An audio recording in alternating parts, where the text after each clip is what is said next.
Hello, thank you everybody for joining us today. I'm assuming if you're on this link, you know why you're here. This is the work in progress for the MFA Computational Arts, and we're going to be presenting our work in short presentations since, as you know, we sadly couldn't do this in real physical space. The day will be structured into 3 sessions with 1 short break and then 1 longer lunch break later. Each session will feature 3 artists and 1 Q&A session after the 3rd artist goes. So we'll do the questions for 3 people at once. If you're on the Zoom, you can type your questions in the chat. But if you're joining on Twitch, then you can put your questions in there as well, and we'll read them out for you. I think that's it. We have a webpage for the event, which I'm going to put in the Zoom chat. If you're with us on the Zoom. And also, if you're on the Zoom, please keep your mic and camera switched off for the duration of the presentations. All right, let's get going. The first presentation will be by Rebecca Aston, and she'll be presenting her work titled Breathwork. Rebecca, whenever you're ready. Thanks, Fatul. Hi, my name is Rebecca Aston, and today I'm presenting Breathwork, an archive in progress. I have built a system to live stream my breathing and writing online. I'm doing it using a breathing sensor that I've created myself, as well as different web technologies, including WebSockets. I've been developing this piece while on a residency called Ingrid in collaboration with Arbeit Gallery and Goldsmiths. And the current global situation with COVID, lockdowns, and also dialogue around systemic injustice have all been heavy influences. This work is part of a series of experiments thinking through embodied knowledge in relation to technologies, including virtual reality. And it's, of course, part of my larger body of work, which is never too far from thinking about archives, narrative identity, and the history of my home country, Zimbabwe, as well as the history of the British Empire. And now I will show you the piece itself. I am wearing a breathing sensor. This is the breathing sensor. It is knitted out of yarn and conductive thread, and I'm passing some electricity through it. And now I'm gonna share my screen with you so that you can see the piece. And so this is the piece that's online. And you'll see if I stretch the sensor that I'm live, and it's essentially a stretch sensor, and the form in the center of the screen expands and contracts when I'm breathing. All right. And so now I'm going to be doing a little mini live performance for you. And I can invite you to watch through the Twitch stream or on Zoom here, but you can also actually go to this link over there, which is next to my name on the lineup of events. And also I'm going to just share it in the chat on Zoom as well for those of you on Zoom. All right, and now I'm going to switch off my camera, and I hope you enjoy the little performance.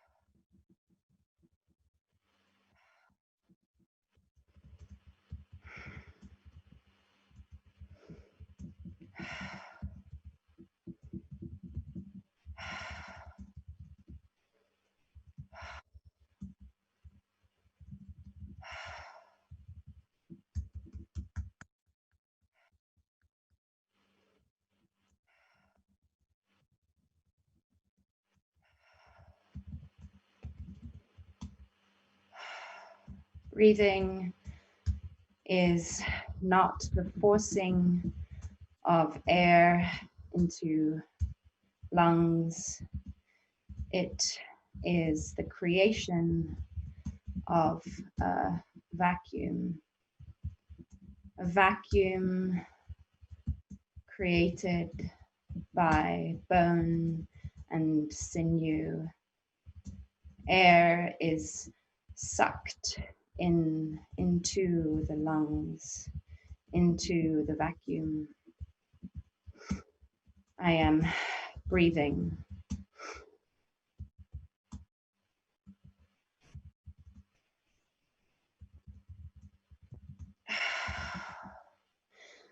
In and out. Expansion and contraction.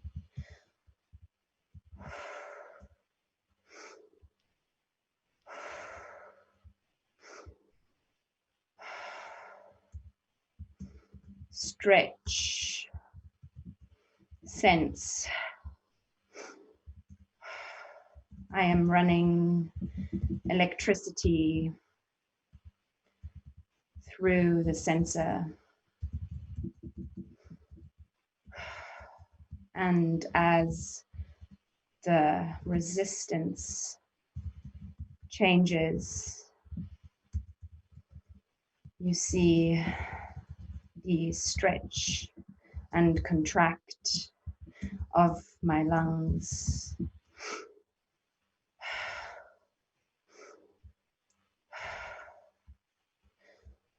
This embodied breath, but we are still bodied.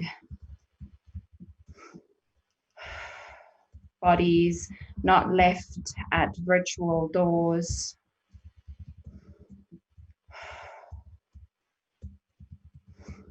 We are still bodied.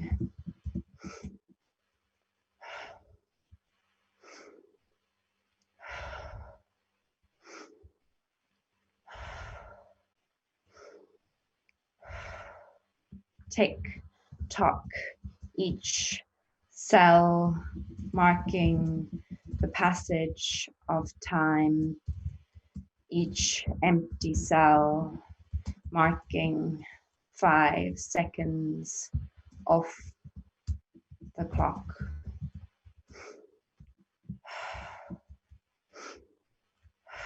I'm running out of time. Tick tock. Thank you.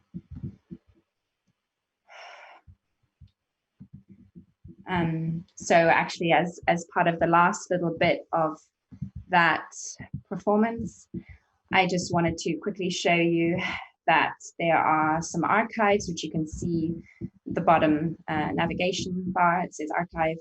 And if you go into these archives, you'll see sort of recordings of different breathing sessions that I've been doing, as well as the text that was written at that time with a timestamp for each character, and the final text is over there.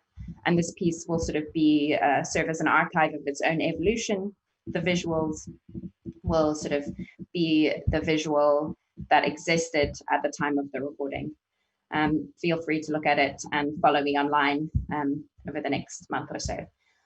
Thank you very much. That's all from me for today. Thank you for listening. Thank you, Becky. So let's move on to the next artist, Danya Al-Saleh, who will be presenting a work titled Evanesce. Danya, you should be getting spotlighted now. Yep. Okay.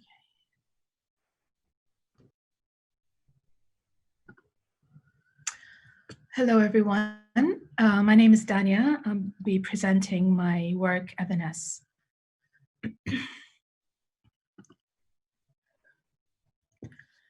No narratives, just words. My memories, yours. False memories, imagined histories. Selection, deselection.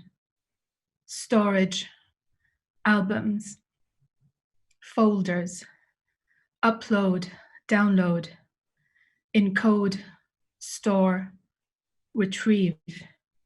Encoding, decoding, systems of memory, repressed memories, experienced memories, assimilated memories, remembering practices, the practice of remembering, remember, dismember, allocate, relocate, recall, imagined memories, skewed memories, buried memories, select, crop, copy, paste,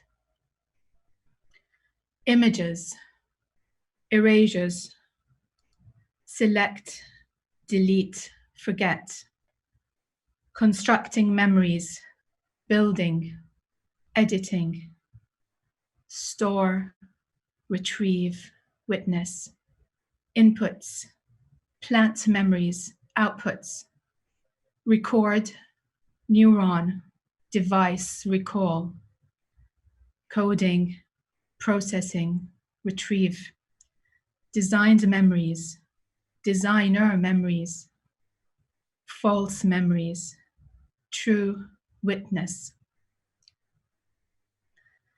imagination, interpretation, alteration, amnesia, storage, retrieve, sites of memories, resettled memories, shuffled memories, dreamed memories, distant memories, frickle memories, blocked memories, silenced memories, institutional memories, memorials, memorialization, phenomenal memory, commemoration, fragmented memory, fractured, shattered, demolished memory, cracked, broken, discard, reinvent, rewrite, display, save. I would like to talk about the piece and the inspiration behind it right now. The inspiration for the piece was me reflecting on the ways we remember memories and how media has an effect and influence, or let's say might interfere or distort recollections of the past, and how memories of the past happenings might be overridden or slowly rewritten by images of contemporary culture, informed by different modes of media and by the dynamics of visual politics. In particular, how the flux of images in current news interferes and keep eroding what the individual or the collective stores in their cognitive memory. How the moving pictures in one's own inner conscious becomes less sharp, less focused, less defined. How the politics of image creating, making, and manipulation in current cultures obfuscates the clarity of a memory, and the memory itself is left battered, confused, and muddled with undistinguished features. The data set that was used in this project are black and white images of Iraq between the 40s and the 60s. I chose this particular data set for a few reasons. The heritage I was brought up in witnessed a lot of the conflicts within that region, but the collective memory that resides before any conflict, or the collective memory in between these conflicts, are slowly being replaced by narratives in images of destruction and violence. And these destructive images feed into biases, political ideologies, and myths that become the new identity, the new memory, deleting what is stored in the individual and collective memory. Another reason I chose Iraq is that I found an abundance of images online relating to the mid-20th century. And collecting this data was achievable. So I scraped public Instagram accounts and hashtags and ended up with about 8,000 images. The next step was the cleanup, as there are a lot of duplicates in various sizes of files. So a lengthy manual cleanup had to be done. Looking at the data set, I had to handpick a focus group. By that, I mean I decided to focus only on headshots and discard any group pictures or landscape photos. That would have left me with a small set of data sets. So one of the tactics to build up this data is to zoom in on a group pictures of 5 or less and crop each individual headshot separately. Thus helped me in adding more data, and I managed to gather a total of 800 images from the 8,000 images that were scraped. For this project, I used 2 types of GANs, the SRF high resolution and the Style GAN 2 architecture introduced by NVIDIA. Thank you everyone for listening. Thank you, Danya. Let us move to the next artist up, Keita, who will be presenting a work titled Tribute to Spatiographics. Hello. Can everyone see that? Yes. Is it visible? Okay, great. So yeah, hi, I'm Keita, and this is a tribute to spatiographics. I want to start by talking about my practice. So I'm interested in communication mediums, and I'm specifically interested in space and light. That's an image of a piece that I made last year. It's kind of a hologram that works by projecting on a spinning piece of paper.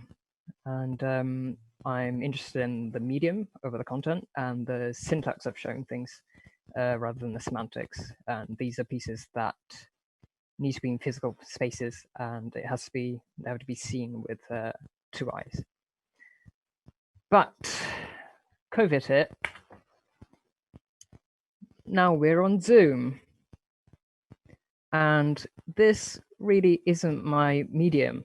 Video chat really isn't my medium. In fact, it's everything it's not. And today I'm going to talk about that. Okay. So 1, space. So one of the things that video chats do is it kind of flattens space and really our presence into these 2-dimensional images, right? And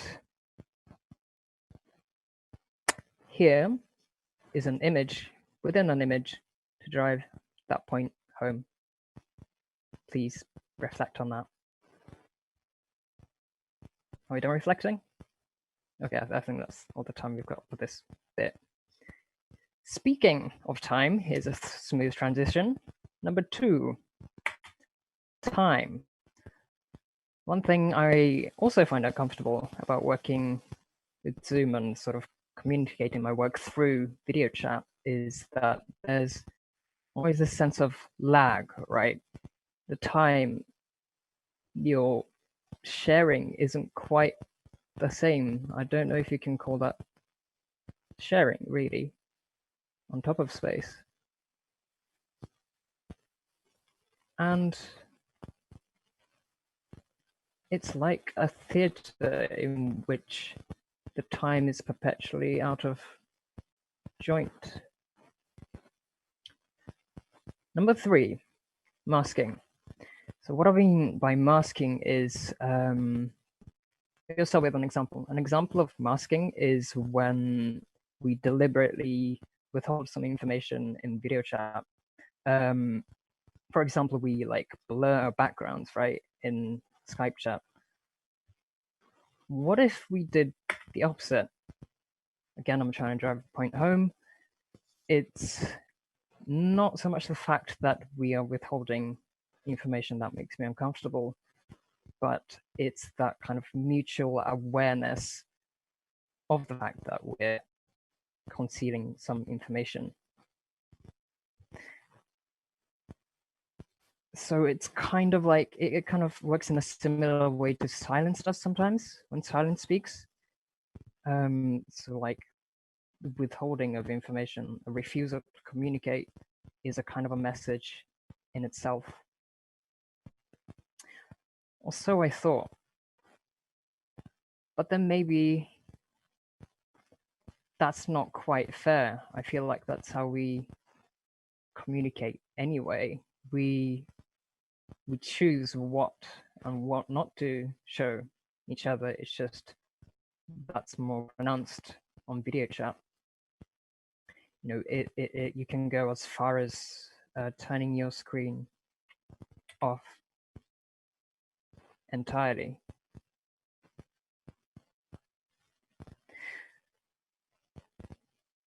And looking at these blank screens, it's just everything and everyone feels so distant, and showing video footage and talking about my work just didn't quite cut it for me. So I had to make talking about it part of the piece.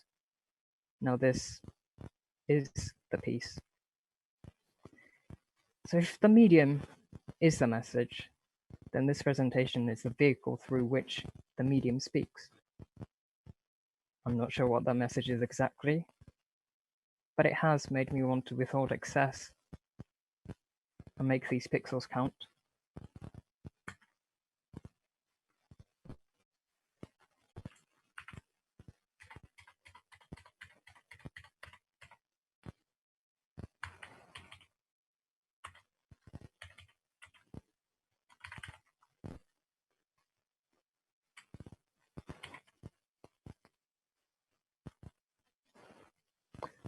Thank you.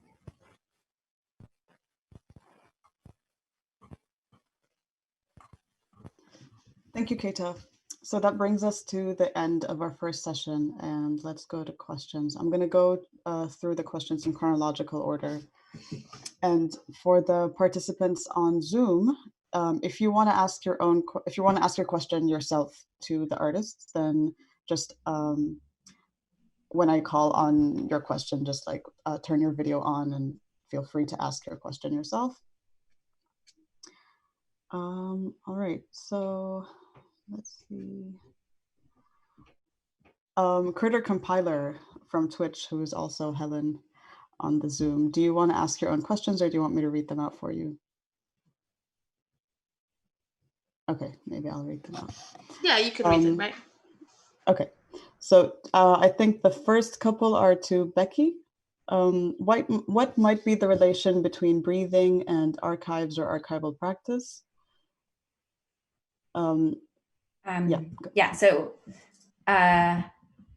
basically within this piece, I am thinking about sort of creating my own archive of written material and archive of breath, and sort of thinking about, just sort of a process-led piece where some of the discoveries will come out of the act of archiving. I do think about larger archival sort of history, etc., around different topics, but maybe we'll keep going on to other questions because I know there are a few. Next one is from Jesse. Why are you streaming keystrokes, crossed out letters, and blank squares instead of just the text itself? And this question repeats later on, so you'll be answering to people. Yeah. So again, with this piece, I was thinking about kind of archiving the process of making, or sort of thinking, breathing, reflecting. So kind of keeping the history of deletions was something that would be interesting to me, to kind of expose the labor, or just even the time that it takes to write something or to think through something. And this kind of alluded to in the title when I call it breath work. It's just like the idea of that labor that goes into making or thinking or reflecting on things. And as you can see on the archives on the website, you can actually hover over all of these and kind of see when exactly a space was deleted or a letter was deleted, as well as a sort of these cells which tick off 5 seconds of time if there's a pause. So I'm also entering pauses into the record. Question from Rachel. It might be interesting to look at breathing as texture, the texture of breath. Yeah, definitely. Next question, Critter Compiler. Is this breath disembodied? Why do you choose to describe it in this way? This is a chunk of questions after each other, so I'll just read them all at once. I really like the everyday practice of writing and breathing. It makes me think of Tina Kamp's call to pay attention to the infraordinary. Yeah, so I guess to sort of talk to the bit about the disembodied thing, as I've sort of already covered the part about the daily practice. The disembodied part was kind of a hook to sort of make you think through that. And then I immediately say, no, we are still bodied. And maybe that didn't quite come through in my nervous, frantic typing, but the whole thing that I'm sort of pulling apart there is just the fact that there's so many technologies, including virtual reality, etc., where people insist on the sort of disembodied element of it, or it's the fact that you leave your body behind. But in this piece, I really want to pull out the fact that we are still very much bodied and still our political selves, and that there isn't that much of an escape, actually, and to kind of pull apart some of these things by putting something as prosaic as breath online, to kind of remind you of this, nervous person that's sitting behind the screen, or, things like that. All right, next question is from Katie Windmill. Hi, Katie. It sounds like your breath may be slightly labored. Does this affect the content of your writing in any way? Yeah, well, like I said, I was quite nervous and, shaking hands on the keyboard. So I think that might have been a part of it, but also just for the performance, I was breathing a bit louder. Definitely, it affected my brain today. A question from Theo, same question as Jesse about the deleted words. Are they breath related? I don't know if you've talked about them being breath related. No, so yeah, the deletions are simply just me typing. And then the only other thing which is slightly different are those empty cells. And that's just like a clock, really. So if there's a pause, every 5 seconds, it enters an empty cell into the text. So yeah, it becomes like a texture. Right. Next question / comment is for Danya. Danya, this work on memorial and memory and the fragment, shattered, fractured, it's quite stunning. Even though the technique is recognizable, it takes the technical to another horizon. Is the past also rewritten by data or a data set, not just contemporary culture of moving pictures? Yeah, I mean, what is a data set? It is a compilation of the moving image, accumulated over time. And the constant, repetition of that image is what makes this data set, I think, in my opinion. If that answers the question. Yeah, sorry, I'm just reading through the next questions. Do you see this as a form of collective care to do this work? It makes me think of Saidiya Hartman's work on speculating backwards into the archive. I guess so. I mean, what was the first part of the question? Yeah? Sorry, do you see this as a form of collective care to do this work? Oh, definitely. I mean, with this particular, it was inspired from a personal experience. Remembering things in the past and being, confronted with other people saying otherwise. So I felt it's so important to archive memories in a way that it was reachable and can, not be forgotten in a simpler form of saying it. All right, next question. This is from Katie. How would you stage this ideally? This contextual reading is really powerful. It seems to me it could be a performance in itself. So what would be your ideal staging of it?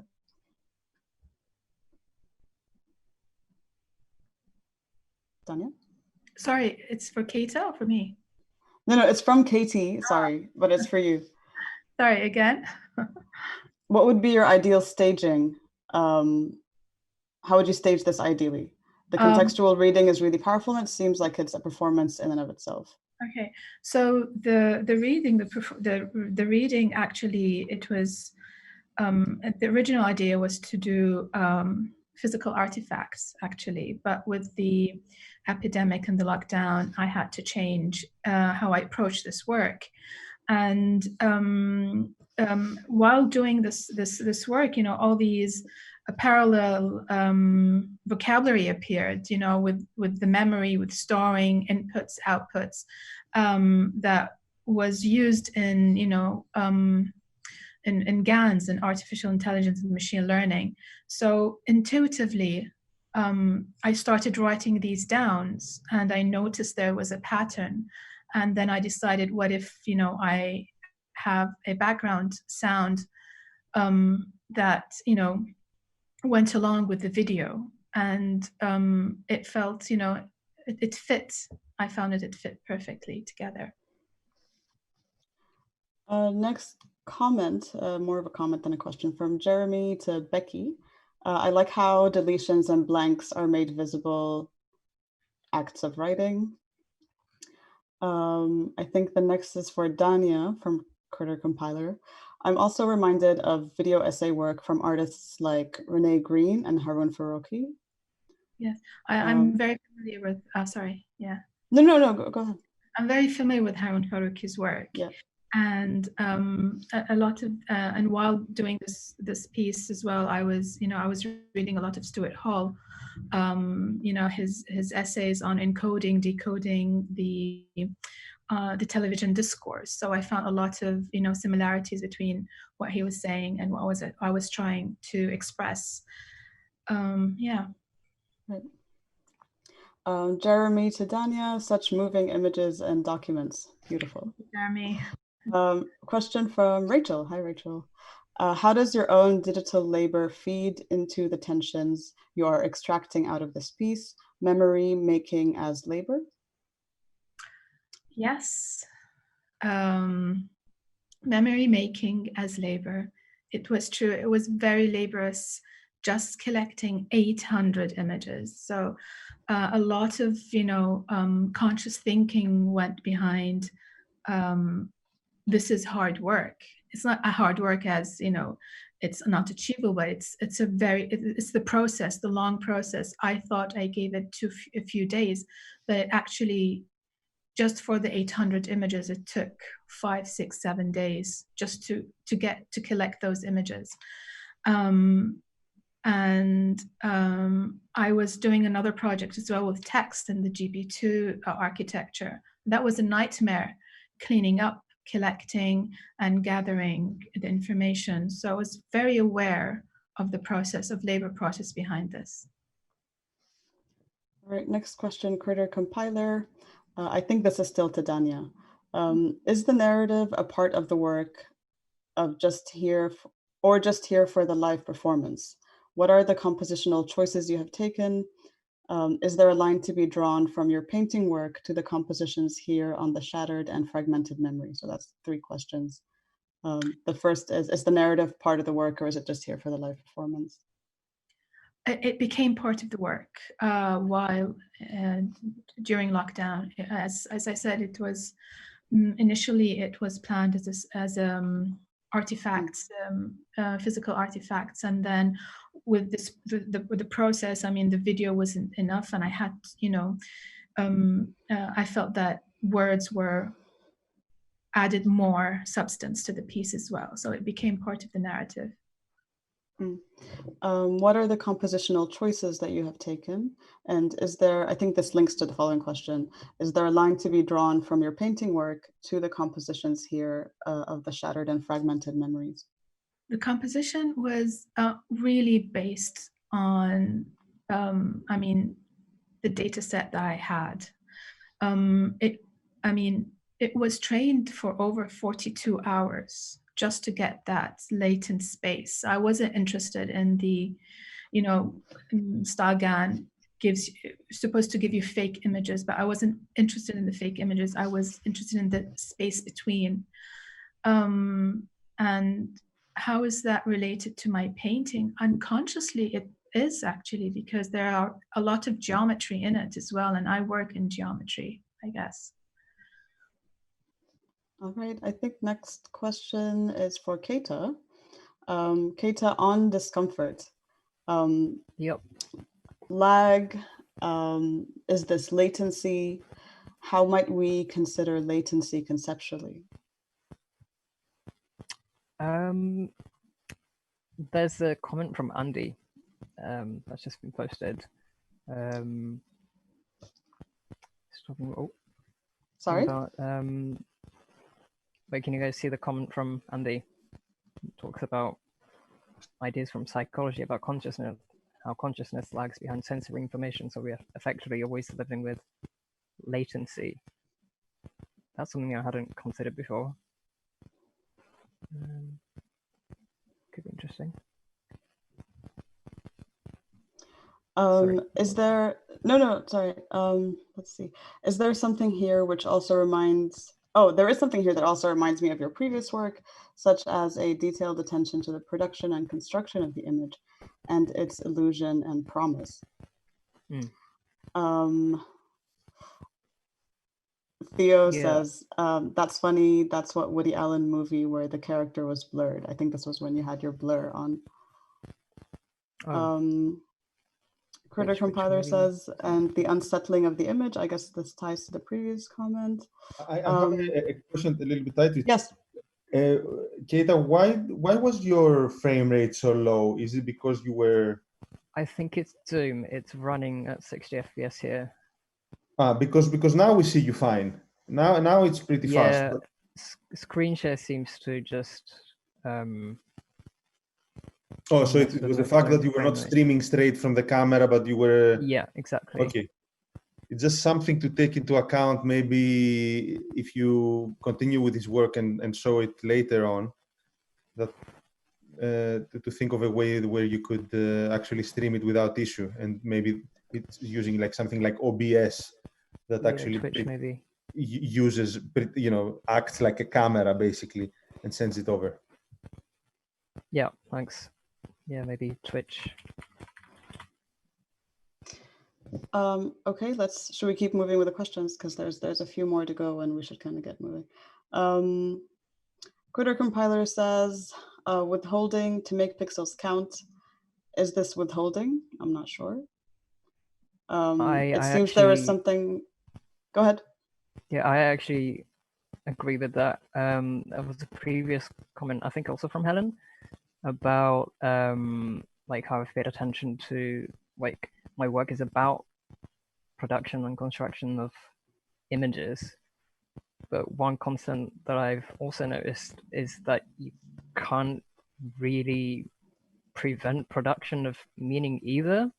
Like, no matter what you do on your screen or like on the thing that you've made, people always draw meaning from it, even if it's like undoing and stuff like that. There's like also something new that emerges.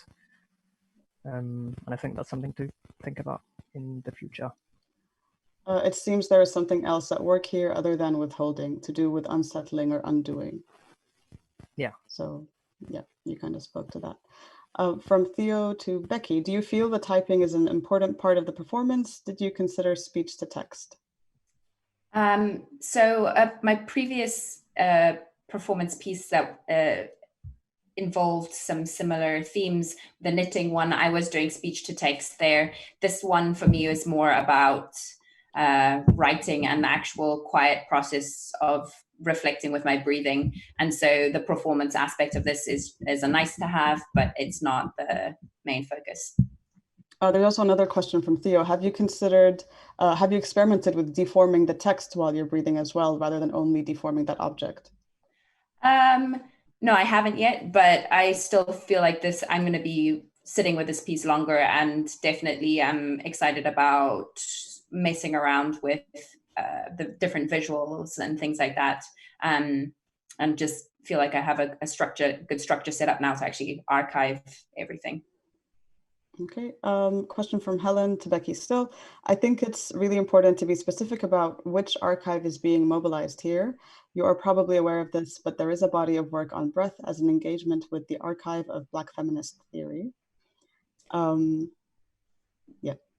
Yeah. I guess, the archive in this particular case is a self-created one. That's not to say that I might not be expanding this and pulling things in. I still feel like in some ways it's at the beginnings, and I will, definitely delve more into these things and pull them out in the writing. Andy asks, hi Andy, to Becky, interested in how the breathing itself is part of the archive being shown in the video, but not with a timeline like the text. It feels like it makes the breath appear more ephemeral than the other parts of the archive, but could also see that the trace of breath matching to the text could be interesting to explore and archive or archive slash. So it is actually kind of matched, that in the sense that if you go into the archives, the text, which is timestamped, serves as the timeline for the breathing. It maybe sometimes gets a little bit out of sync, or I don't like.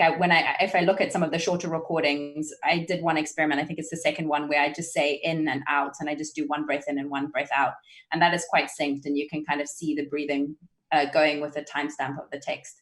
So it's kind of a non-timeline. But yeah, right. Thank you. So I think we're kind of starting to go over time. So let's take, there are still a few more questions and a few more comments, but maybe the conversation could be continued later or after the call. Let's go for a 10-minute break and be back at 11:30. Yeah.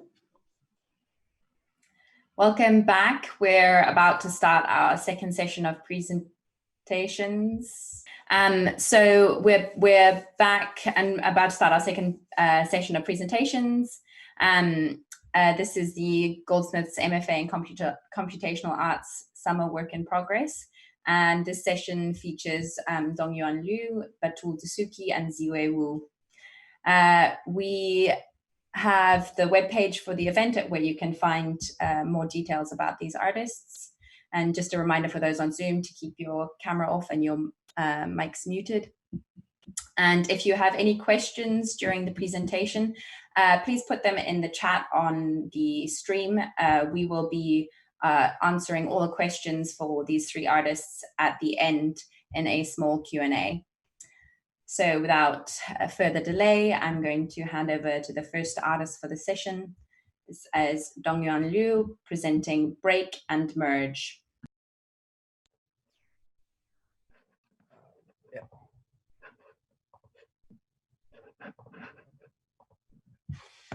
Okay, so hi everyone, my name is Dongyang Liu. So today I'm gonna present my project named Break and Merge.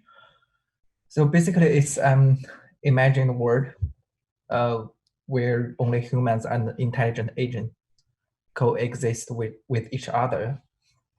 So what am I going to talk about in this presentation is I will introduce the basic context about my project, and then the techniques and working flow in my project, and the basic sense of setting up in real space and the operations in my project. Yeah.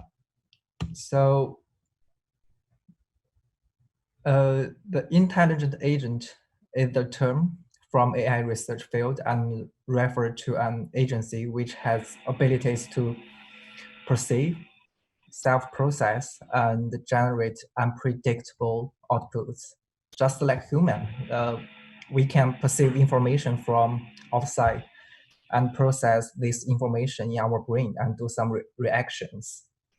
Yeah. So, and the randomness, it can be also comprehended as a word to describe the level of unpredictable generated data.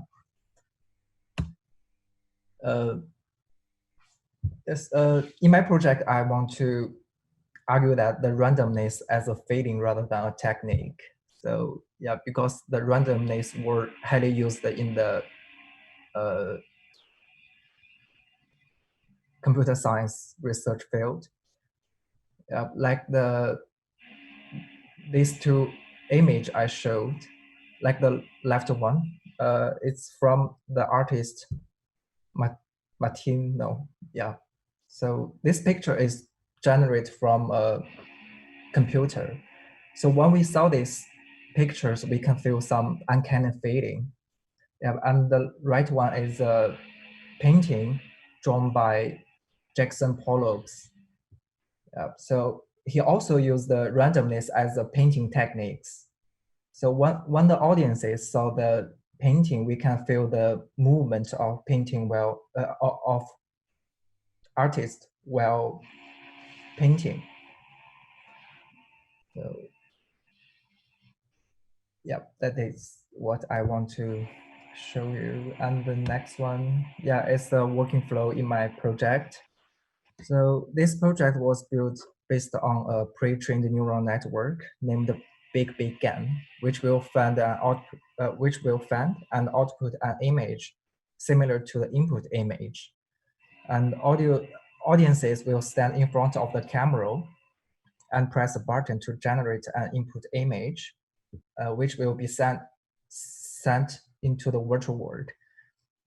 And in the virtual world, a virtual world will be constructed according to the generated image, which is unpredictable and uncertain. And next, I will show the video.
This project aims to explore the role of intelligent agent and the relationship between them and human within a common network, and also explore the effects of the uncertain, unpredictable randomness data type.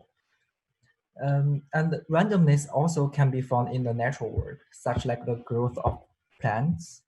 Yeah, but people used to analyze randomness in a technical perspective.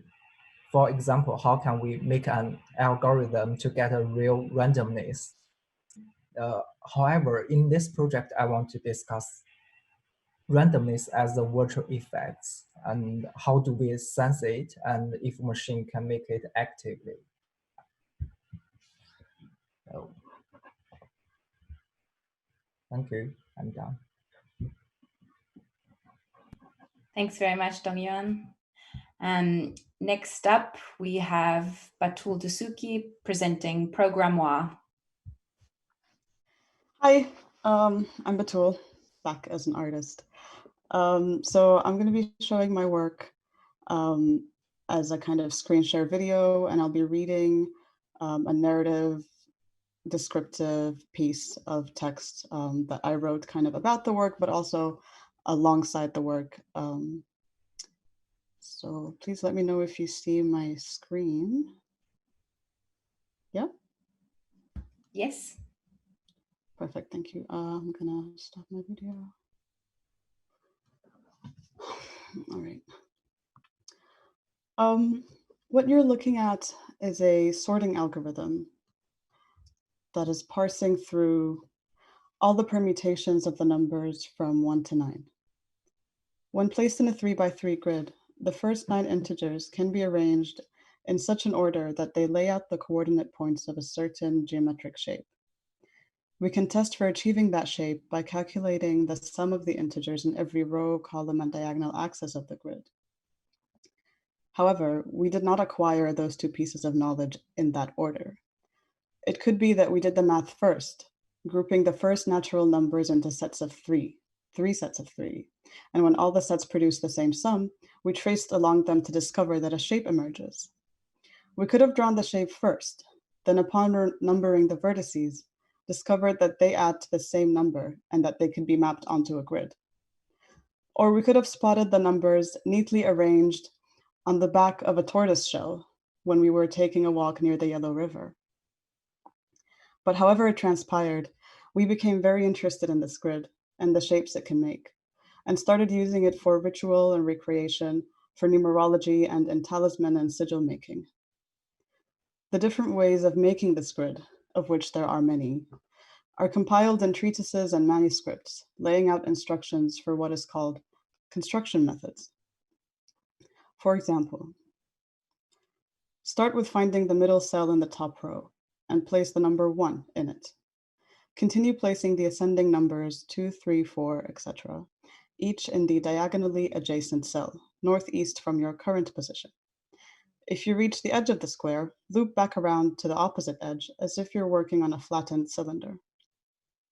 Another example, start by overlaying a second grid at a 45-degree angle and place the numbers in ascending order along that axis.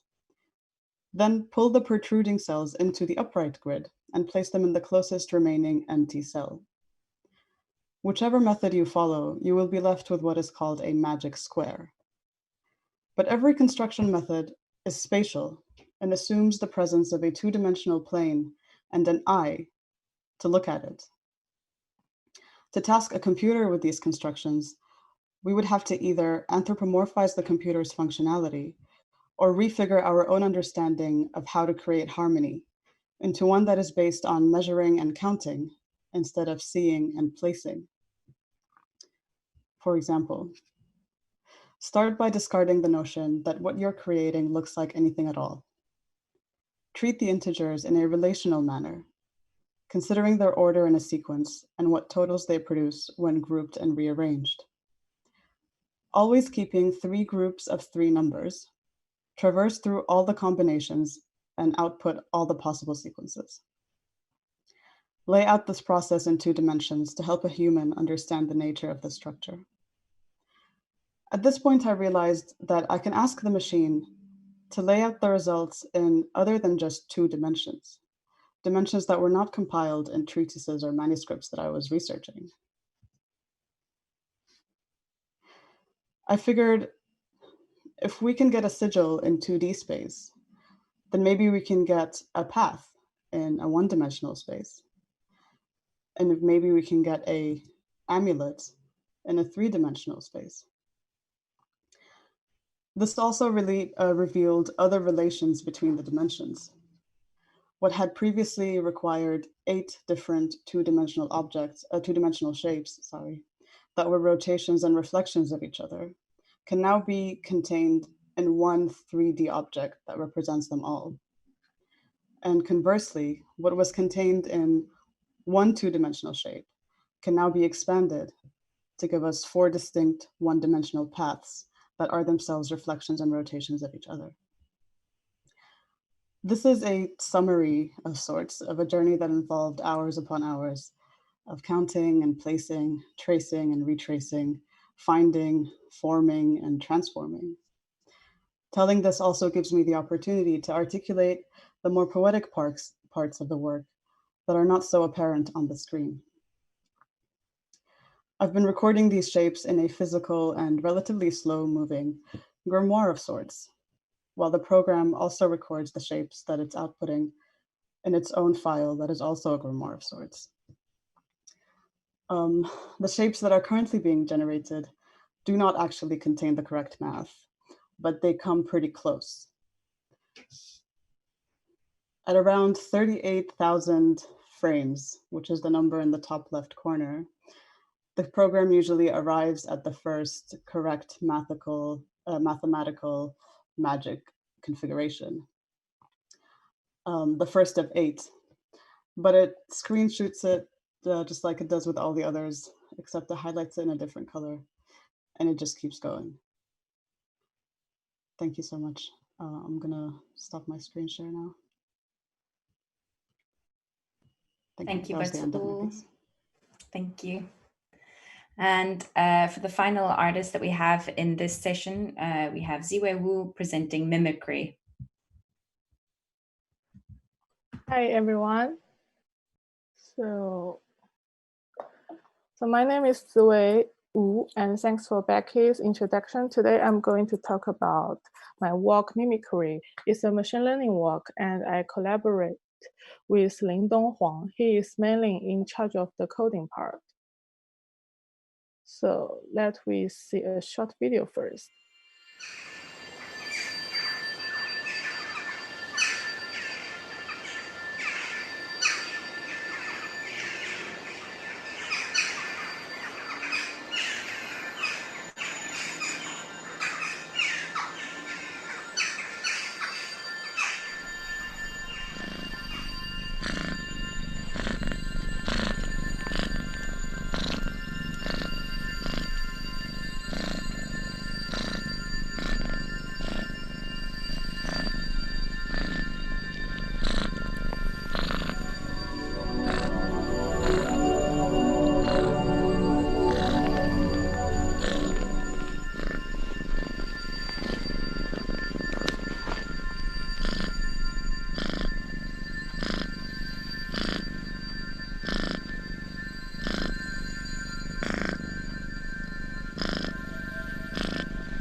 Okay, that's it, the install demo in my home. So let me introduce about my work now.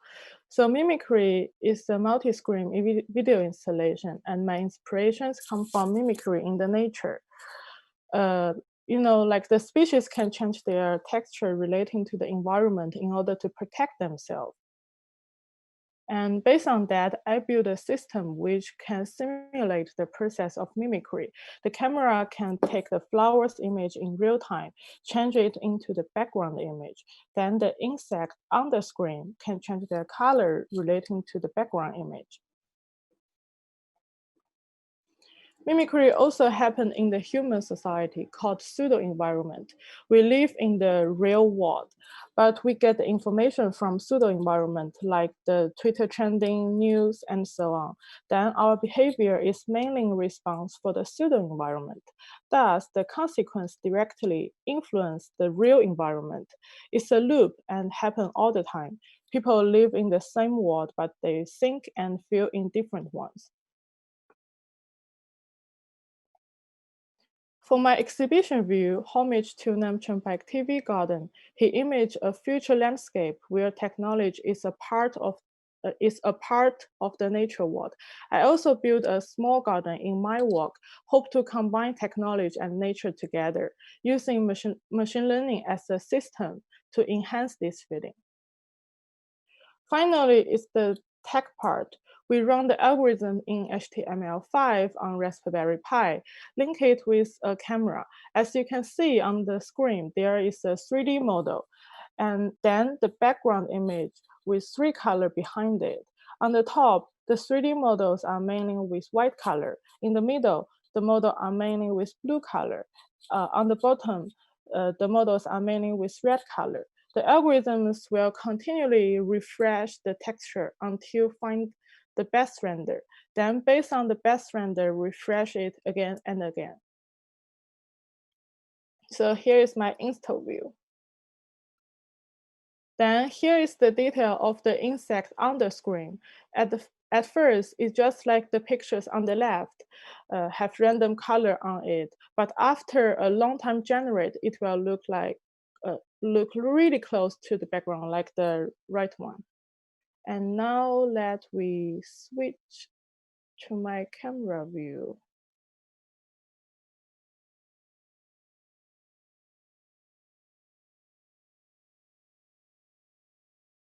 So now you can see on my camera view, there are 3 cameras at here, like 1, 2, 3, and 3 Raspberry Pi behind it. Then 3 screens on it, and with 3 plants. If you watch closely, you will find like the insect on the screen. Yeah, like this one. So this one now is just like with the random color, but if you turn to here, you can hardly find the insect because this one takes a long time to generate, and now it's because of the environment. And back to the install view.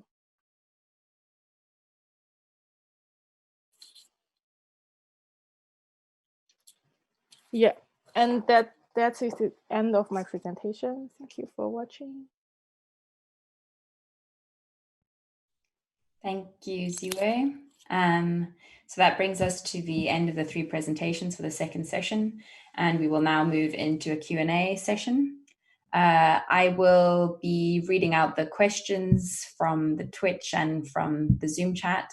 If you are on the Zoom chat and you would like to ask your own question, please feel free to do so.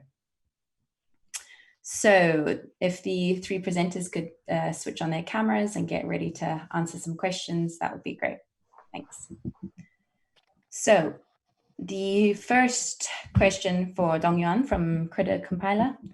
Why do you choose to separate machine and human expression? Are there further similarities or differences?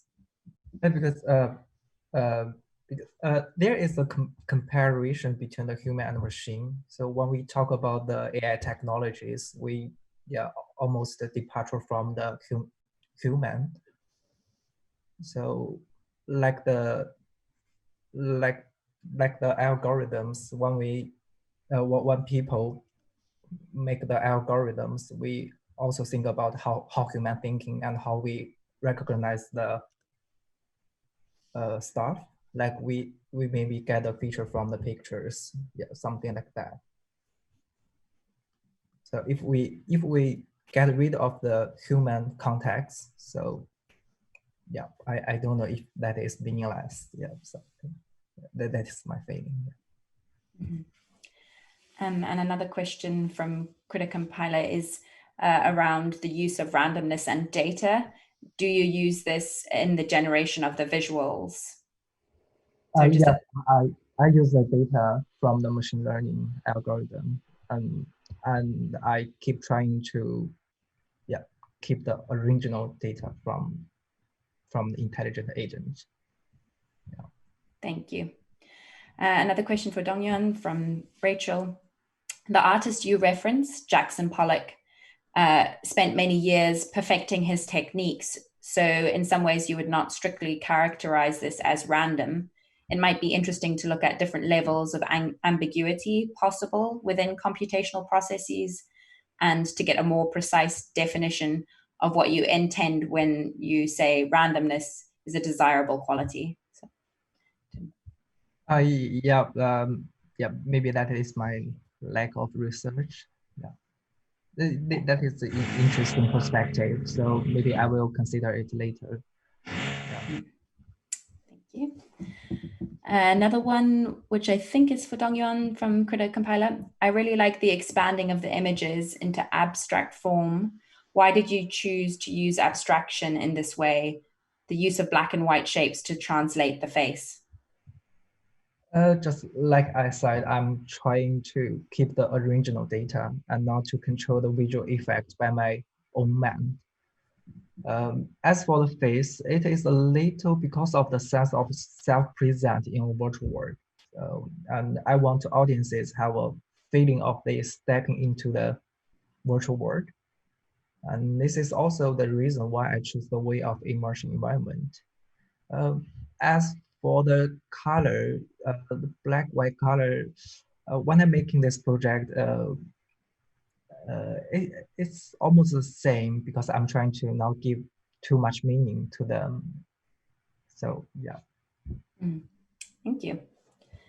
Next up, we have a question for Batul from Andy. And he asked, have you come across John Conway?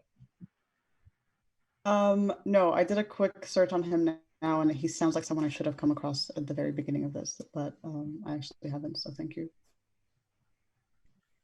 And another question for you, Batul.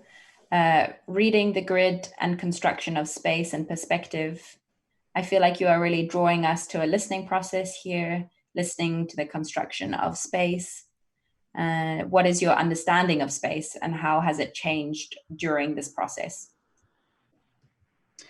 Yeah, so about the listening first, I spent a lot of time watching the program run. And in many ways, that is kind of part of me listening to it. And the way that I was looking at space started out being very kind of basic, or let's say traditional. And I was also, I was thinking about dimensions in a very spatial way, as opposed to a mathematical way. And as I started to develop the project, I realized that space is kind of a little bit more malleable than I was taking for granted. I could add or subtract elements of it, and at the end of the day, I'm left with like a representation of that. I don't know if that answers the question, but yeah. Thank you. I think there's another comment about Conway and the generating of magic squares, which now you will be able to look into. And so we'll move to the next question, which is, what about time? Is time important here? Can it be cleaved from space in this way? No, so the thing, also part of watching the program is understanding how long it takes. And if you noticed, I described the point at which it arrives at the correct like magic square in frame numbers, not in time, because it's about like 35 minutes. But I started to relate to it in counting permutations. So I started to count the time based on how many permutations it's parsed through. So yeah, the temporal part of this is very much part of how it works. And it is a much longer and durational piece. And sadly, I couldn't keep it running for long enough for it to actually develop into the other parts of itself that it later does. Yeah. And another follow-up question, the telling, sort of the verbal part of it, what is important about that aspect? Is there also a visual telling here? Getting the opportunity to tell the story was something that I had always wanted to somehow present. And I was thinking about this in a physical exhibition. I didn't really know how to incorporate the telling of the story and the describing of the program. So at this point, it's very much part of it. And I think it's really important to preserve that even after we leave the virtual space and go back to actual exhibitions. And that's something I'll have to think about for that stage. Yeah, and to sort of go along with that flow, another comment was, I like your description of the journey. This has a durational character to it and might be interesting to trace and track the journey you are describing in temporal terms, a visual representation of the new time spaces you are creating. Just to have, I didn't talk about some of what's in that question before, but part of recording the temporal space, the file that the program saves is also counted in frame numbers. So it's recording itself at its own pace, kind of, and however big that PDF ends up being will be like a couple 100,000 pages or frames or time units, permutation time units, whatever those become. Yeah. And another comment, I like the way it disputes space as just is in the formation of the magic. Another question, you chose a 90s net art look with the gradient, etc. Was there a reason for this? No, I mean, I actually tried to move away from like either like nostalgic net art aesthetic or like nostalgic magic occult aesthetic. So like I tried to not be all dark and purple and green. The gradient, I guess, just made its way there of its own accord. I mean, I use the gradient because the 3D program just looks more 3D with a gradient. That was just, yeah. Nice. And now we have a question for Dongyang from Andy. How would you position your work in relation to artists who have explored ideas of virtual mirrors, such as Daniel Rossen? Sorry, because I haven't focused, have a look on the artist. So Daniel Rossen has these sort of using machine vision. Yeah, but after the quick look, so yeah, I think it's just maybe because the visual effects is more similar between these two works.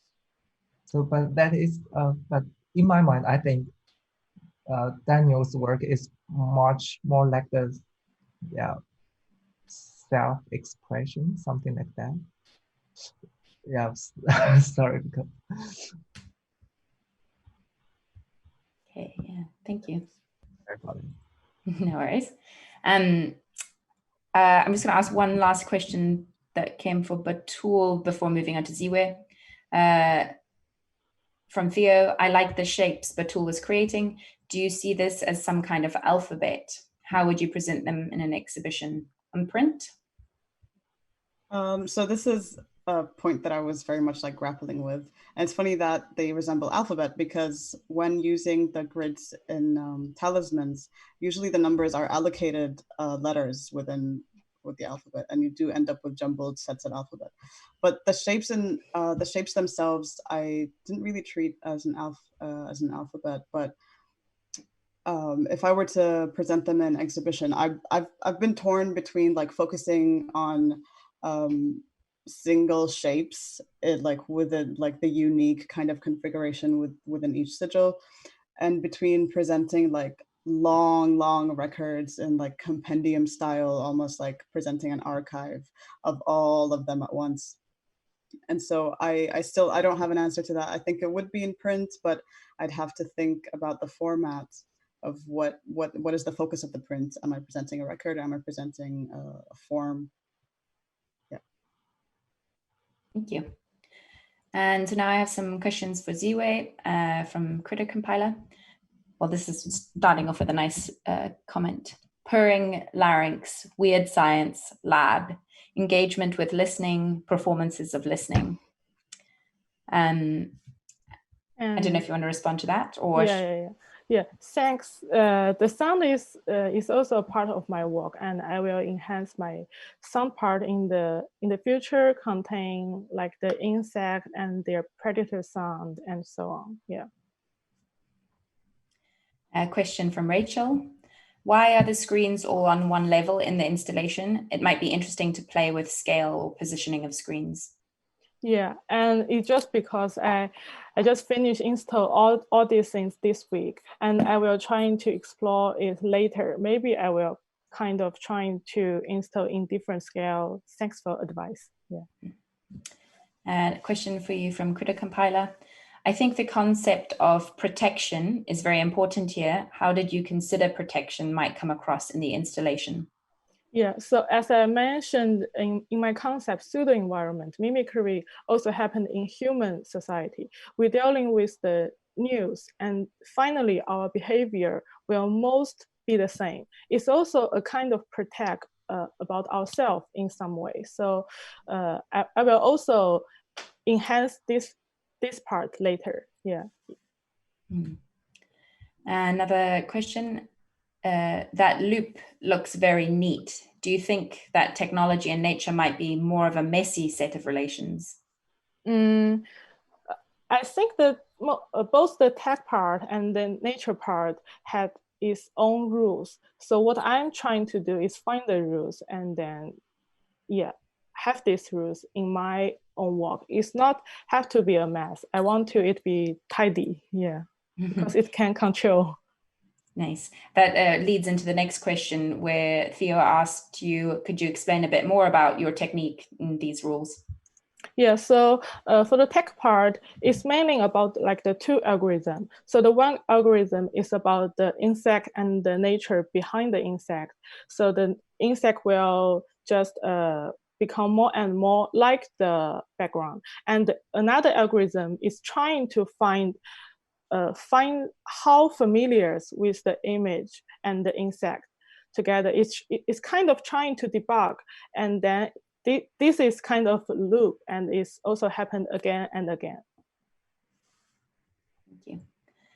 Another question. What I really like here is the insect, the often forgotten critters, and through this playing with scale, how do you think scale or scaling and rescaling operates in this work? So now I just install all of these, but for the later, I'm going to try and put many insects inside and trying to see is there any different relationship with that. Yeah, trying to consider that work in later. And then a question from Andy. One thing in nature that's really interesting is how many creatures create camouflage that can work with a variety of environments that they may be faced with. Do you think there might be a way of bringing in ideas like that, fitting to a range of different environments rather than just one?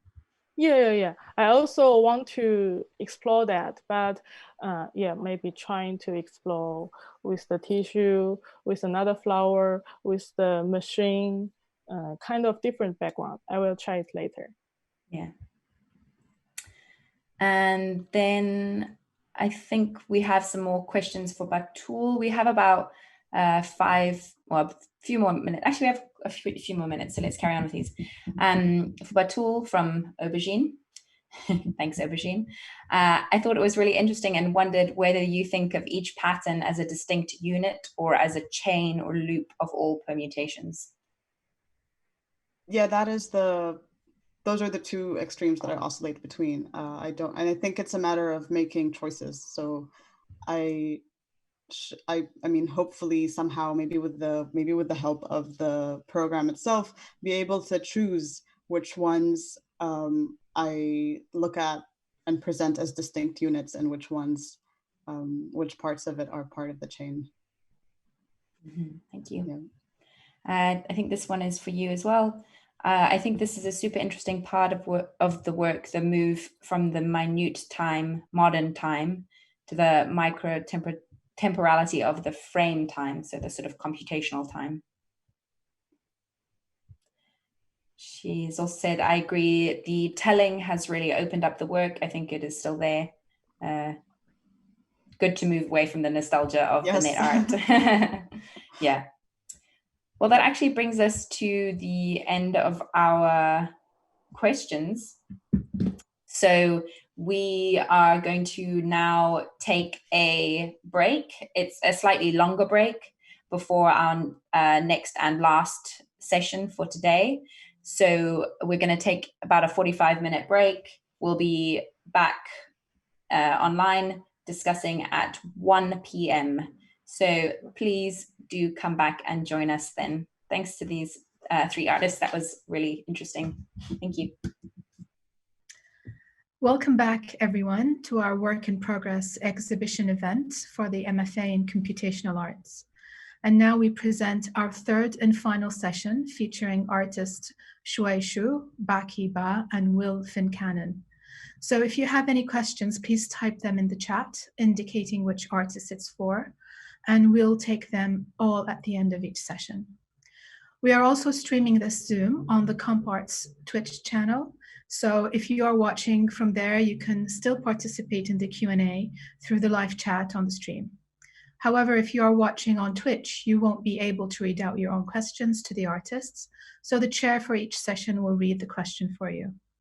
If you're in Zoom, you can ask your own questions as an option, or I can read them out. We also have a webpage for the event where you can find the schedule of the sessions and links to the artists' portfolios and contact info. That's just a note for later if you want to get in touch with any of the artists after the call. Before we begin the session, just a small tech note for those in the Zoom. Please keep your mics and cameras off until we get to the Q&A, just so that it doesn't interfere with the presentation. The first presentation is by Shuai Xu and his work Diffusion. Go ahead, Shuai. Yes. Hello, everyone. My name is Shuai Xu. My work name is Diffusion. This project seeks to investigate the interactive relationship between human brain activity and computational practice through by analysis of human brain data from EEG based on BCI. Also, this project also is an interactive installation. For this project, it's an art experiment that wants to convert the intangible abstraction brain activity, such as thinking or feeling or meditation, into tangible things like sounds, objects, and magnet sculptures. Yes, next I will show you my workflow. It's very simple. I got each data sent to my computer. My computer get the data to Arduino. The Arduino comes to my model. Also, the model comes to my magnet. Also, the computer send data to MaxMSP. It can make some generative sounds. The next slide, I will show you some machine learning tech I use for my project. I use classification, classify my EEG data. Okay, next I will show you my max patch.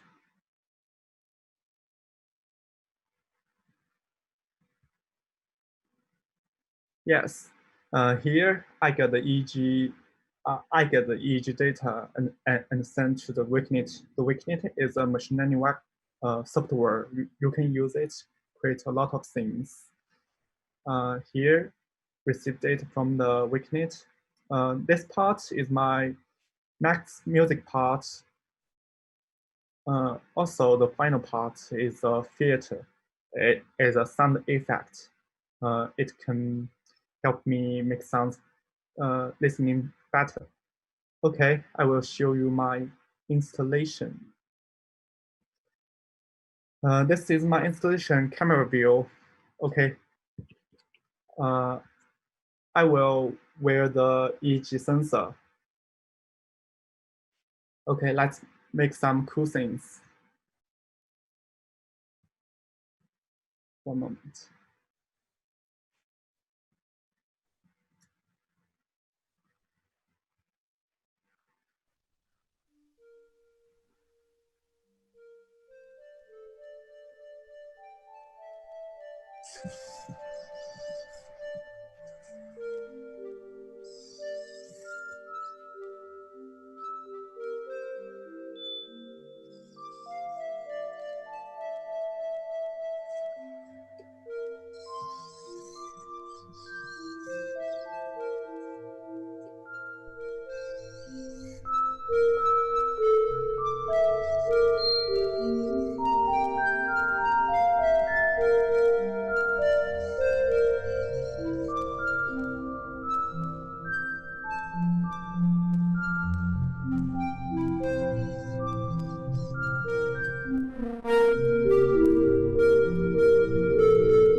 appreciate you guys watching. That's my work. Thank you, Shuai. Thank you. And now we will move to Baki Ba, and her piece Can Be Called Love. Go ahead, Baki. Thanks, Danya. Can you see my screen? Yes. Hello, my name is Baki. I'm going to present my work Can Be Called Love today. Firstly, this is a sketch of an installation view with a 3-channel video, LED strips, live streaming devices, and various audio sensors to make a live cinematic performance. In this work, I would like to discuss what the most real illusion of this moment. You can see a small description here. And due to I started working on this project from last year, this moment here refers to a more general error, like everything connected through internet. Just 10 minutes now, but not only referring to the current lockdown. And next, I will show the 2 videos in the installation view. 第2套全国中学生广播体操，时代在召唤。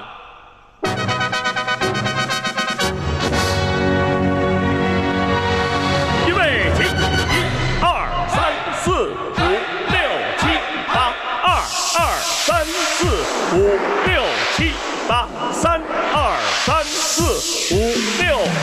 4、2、3、4、5、6。进来运动！1、2、3。 The left video is an example of daily exercise when I was in primary school and junior school. It's definitely a collaborative body movement, like this. Thousands of students do this together every day. This is the initial experience in my memory, making me realize that I'm under a system. The right video is generated from the background rhythm from the first one. So the illusion of this moment for me seems to be generated among body movement, mind, and internet, which are under the system, like the social system, moral system, and time system. And finally, let's see the online view of this work. I share the link in Zoom chat, and also you can find on Instagram and our web page for this event. I will start from Instagram now.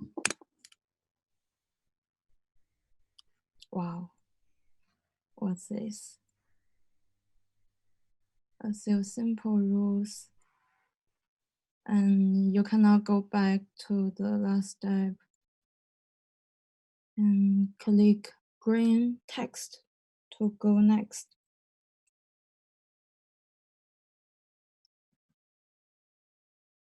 See what you see and believe what you believe. Start. Nice to meet you in a virtually real, virtually blah, blah, blah, blah, blah, chaos. And which is more reliable? Tinder.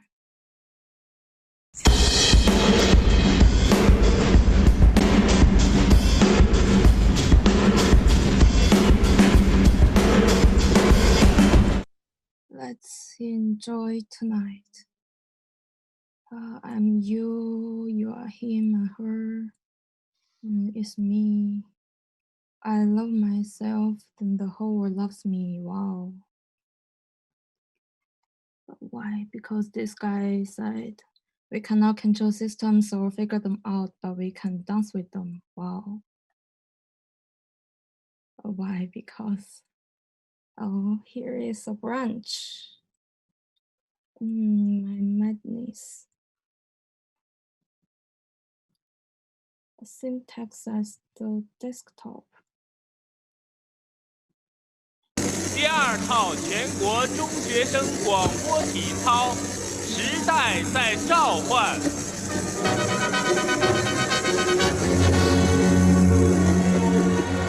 预备。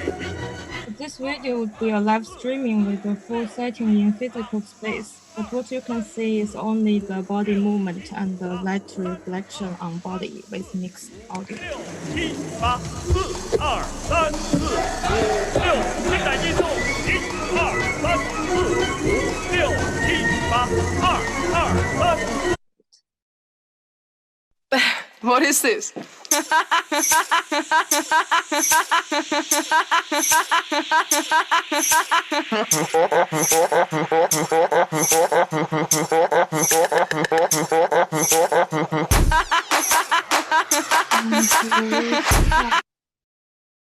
Why I am awake right now?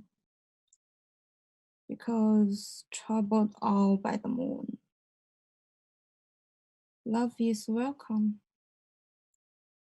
The light shines in the screen and the screen hasn't faded. So here is the ending for one branch. But if you want to go back, you can restart and from the starting. The most challenge for doing online is how to transfer the spatially immersive into online immersive based on time. I thought a lot about video games. For example, a game developer build a system, then game players follow all structures and rules made by them. This kind of immersive is created from collaboration between game players and developers. So the illusion is naturally generated from period when collaboration happens. And this is what I'm trying to do currently. And please play the game by yourself later when you are free. Thank you very much. I'm done. Thank you, Baki. And now we will move on to our final artists, Will Fincannon and his work, Dream Studies. Go ahead, Will. Hey, thanks, Danya. So yeah, my name's Will. My piece is called Dream Studies, and it's explorable artwork which I made in dreams.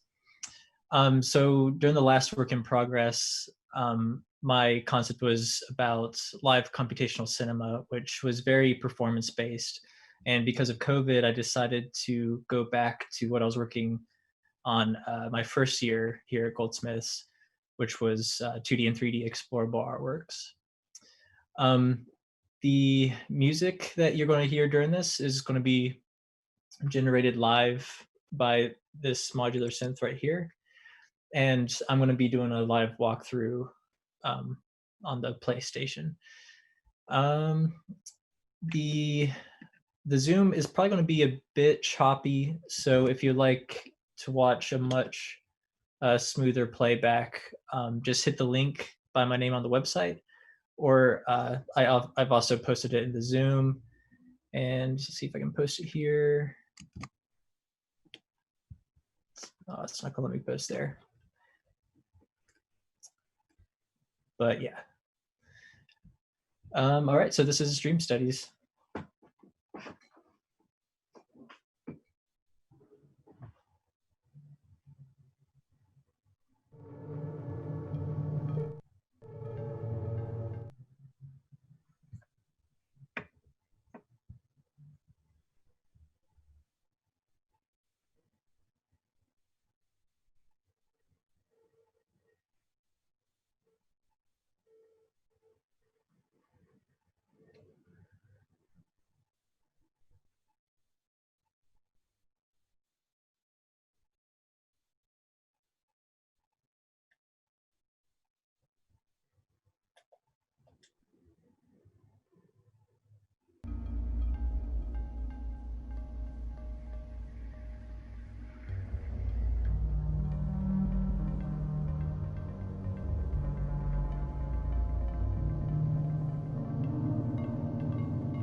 right, that's my time. Thanks, everyone.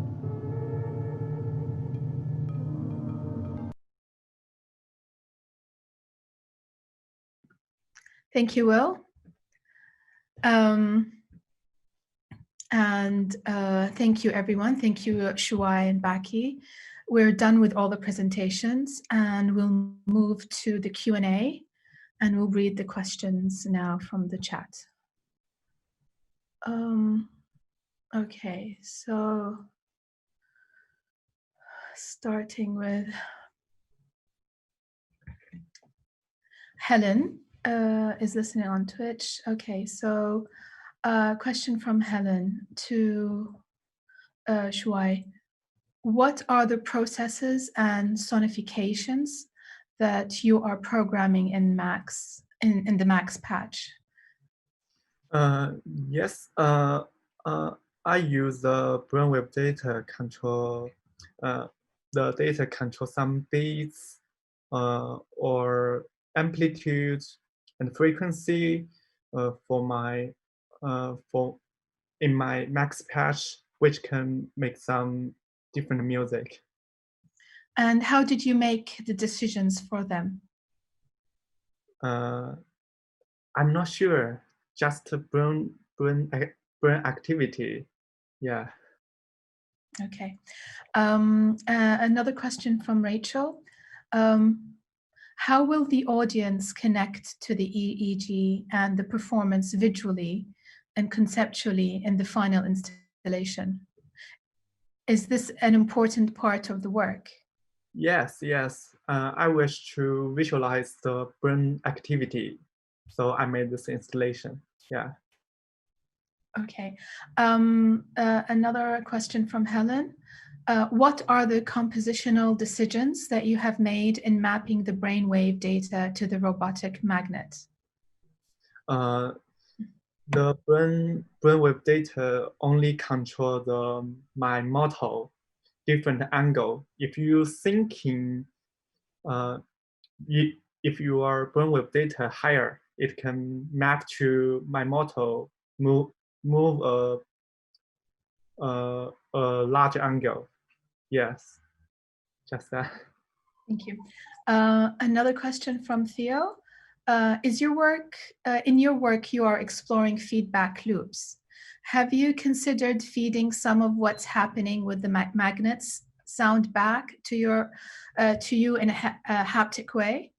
Yes, yes, definitely. Yeah. Actually, I want to make a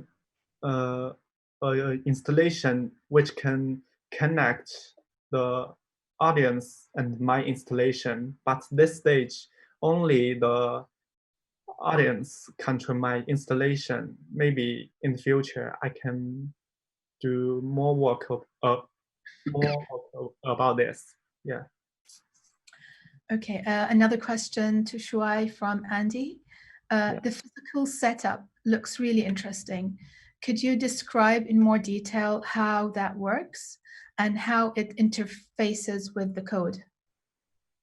Yes, I think it's really simple. I just use Siri from Max, send the brainwave data to Arduino, and Arduino map this data, control my model. It's really simple. I missed a comment by Helen. She says, great backdrop with the patch. And then another question from Jess. Do you think there are some frictions between the smooth, meditative, flowing grammar of the sound and the bowl and the movement of the robotic arm, which is almost cute or a little humorous? Yeah, I think so, yeah. Okay, there's a question to Baki from Helen. Baki, how did you choose the memes you are using in the game? And can you explain some of the ways in which you developed the text? I checked the most popular memes from website, from Google first, and then choose which is most related to my content. Yes. Okay, and that's how you develop the text.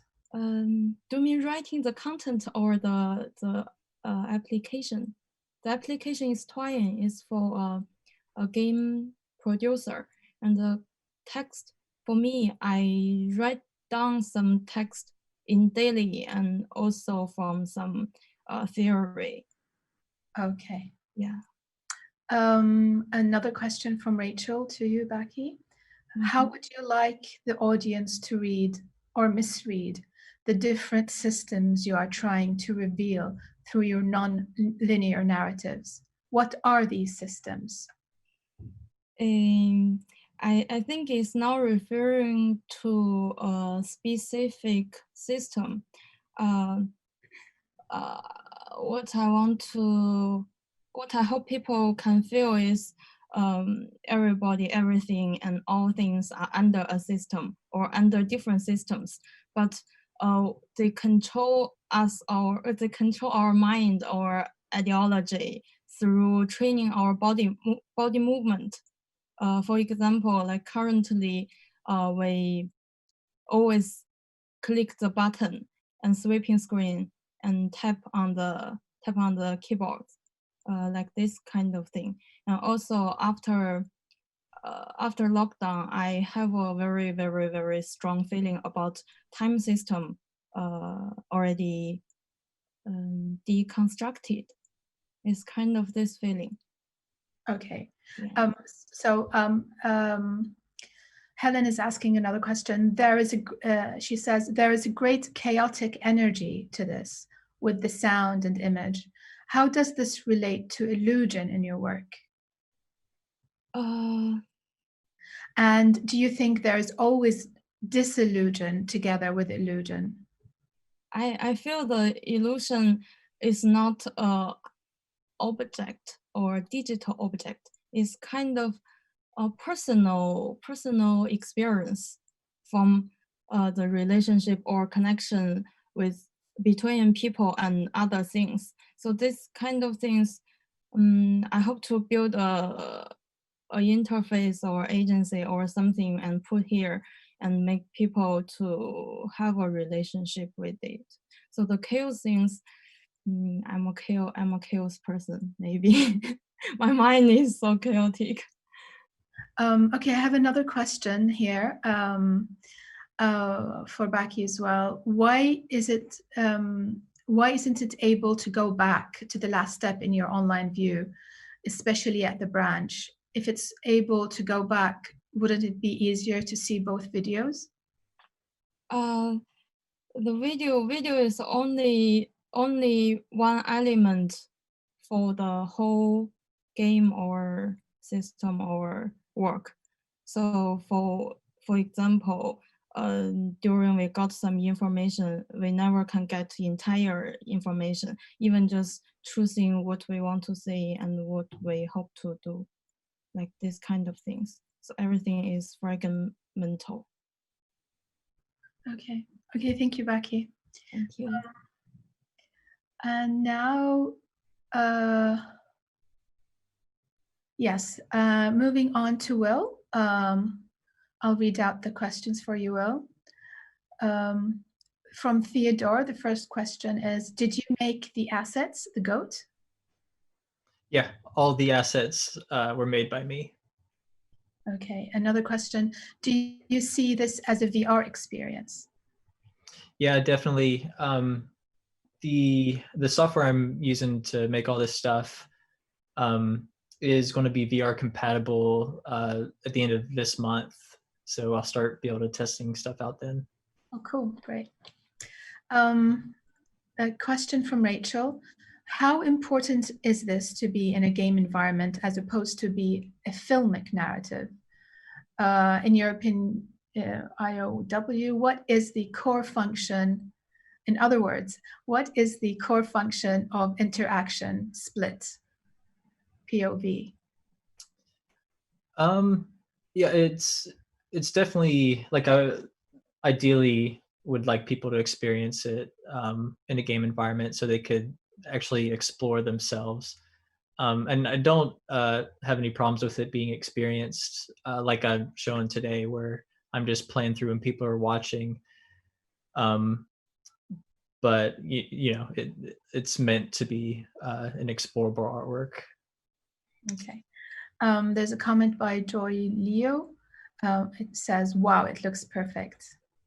Thanks, Joy. Another question by Helen. What are the influences from the mythical or mythos here? How did they inform the work? Not as much as you would think. Like that, like the horns thing, that wasn't really influenced by anything in particular. That kind of just came from me just playing around with sculpting in the software and seeing that doing one thing made interesting looking horns. And so I tried to like attach a head to it basically.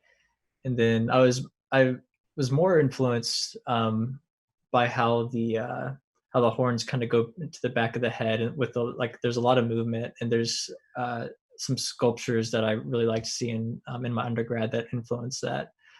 But yeah, it does look like there's a lot of sort of mythology influence, but there's really not. Okay. Another question by Helen. There are many moments of ascending and descending. Is this symbolic? No, I like the idea of it, but at least for this project up to this point, I haven't gotten that deep with that sort of symbolism. Okay. Next question is by Andy. Looks really interesting. I don't know dreams. Could you explain what it is? Yeah, so Dreams, it's kind of new. It only got released in February, I think. And it's this like complete game creation suite that was released on PlayStation. And so it's very much like first of its kind for a game console. And it's really, I think it's like a really important piece of software, and because it allows you to like immediately share experiments instead of having to go through like getting people to upload and download and try out your stuff, especially when it's just little experiments. It allows you to create something, have it immediately playable online, and I don't know, it's a pretty deep piece of software. So yeah, I've been using that. Okay. A question from Helen. The viewpoint and perspective seems quite fixed, and a particular rendering of space. Have you considered disrupting this? Not yet, really. I certainly will. I like playing around with, you know, messing with people's expectations, and so that seems like a good way to be able to do that. But yeah, I haven't gotten to that point yet. So, and she's asks, following up, are we going through portals or different floors? How can we not just return to the domestic space? Can the dream be transformational? I have no idea what you mean, Helen.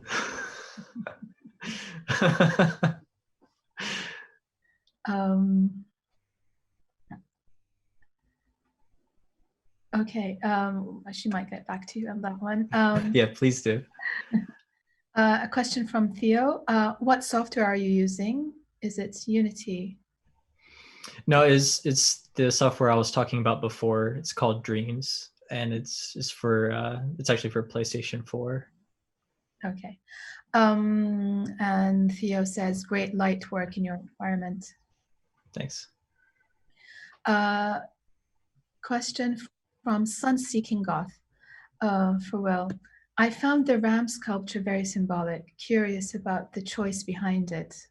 Also, are there any tentacular choices for the ram's crown? It's kind of what I was saying before. Before making it, there wasn't really much to it. but afterwards I started associating ideas of fear with it. So there was a bit of symbolism there, but it came after the fact. And kind of like just the Dune quote of fear's the mind killer, and like turning it in your eye and going through it has kind of been in the back of my head while creating all this. And with the tentacular kind of stuff, that kind of,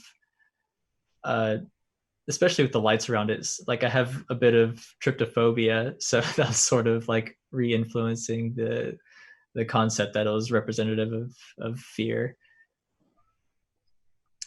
Okay, we have a question from Rob. Will dreams do non-Euclidean geometry? Something you'd be interested in? I've looked into that, yeah, and I don't think there's a way to do that in dreams. It's like pretty cool stuff, but I think one of the reasons why I prefer working with dreams is because I like showcasing things that I kind of feel like I made with my hands, and so everything you see is sculpted, and I kind of have approached it from a sculptor's perspective this whole time, as opposed to the like Euclidean stuff that's to me much more rooted in code and that sort of thing. It's super interesting though. I'm definitely it's kind of in the back of my head for ideas to play around with. Okay. And a few questions from Helen. Is there a way not to return to the lounge? Could the narrative suggest a leap to another world? I mean, it certainly could. I think I really like the idea of creating like a space that feels very like believable, I guess. Like the fact that you can go somewhere and return there like you would if you were exploring like a huge house in the real world. That to me is very important. Okay, and a final question from Helen, expanding on the other question about dreams be transformational. A lot of the time we move through windows to rooms where we see different sculptures. In this world, is this one reality, or are we leaping to different ones? What is the world you are building here?